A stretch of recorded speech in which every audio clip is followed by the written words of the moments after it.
ভোলার মেঘনা তেঁতুলিয়া নদীতে মাছ ধরতে জেলেরা ব্যবহার করছে নিষিদ্ধ খুঁটা, চরঘেরা ও পাইজাল। এতে ধরা পড়ছে ইলিশ সহ বিভিন্ন মাছের রেণু ও পোনা।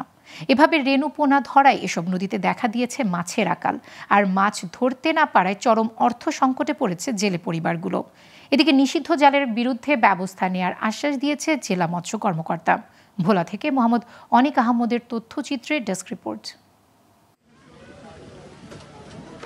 ভোলার মেঘনা তেঁতুলিয়া নদীতে দেখা মিলছে না ইলিশের। সামান্য যা ধরা পড়ছে তা দিয়ে মাছ ধরার খরচ তো দূরের কথা, পরিবার নিয়ে চরম কষ্টে দিন কাটছে ভোলার জেলেদের।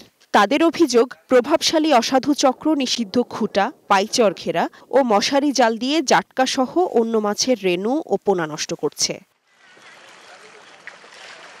ডিসেম্বর ও জানুয়ারিতে মেঘনা ও তেঁতুলিয়া নদীতে প্রচুর ইলিশ পাওয়ার কথা থাকলেও তা মিলছে না। তাই তীব্র শীত ও ঘন কুয়াশায় দিন রাত খেটেও খালি হাতে ফিরতে হচ্ছে জেলেদের।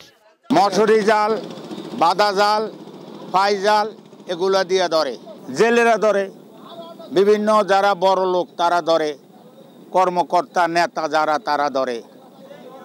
আমরা গরিব মরিয়া গেছি, এই হলো আমাদের অভিযোগ। সামনে থেকে যে ইলিশ মাছটা আসবে, আমাদের যে ব্যবসা করবো আমরা, এই এনজিও কিস্তি আমরা চালাতে পারবো, যেটা চালাতে পারবো, ওটি বন্ধ না করে তাহলে এগুলো চালানো সম্ভব না, আমরা ক্ষতিগ্রস্ত হতে পারি। যদি বন্ধ না করে সরকার, তাহলে আমাদের এই বড় ইলিশ বা ধরার মতো সামনে ভবিষ্যৎ আর হবে না। আমাদের বড় বড় ওই যে বাদা জাল, উড়া জাল, জাল, এটি উড়ে জাল, এই উড়াইলে বড় ইলিশ পাওয়া যায়।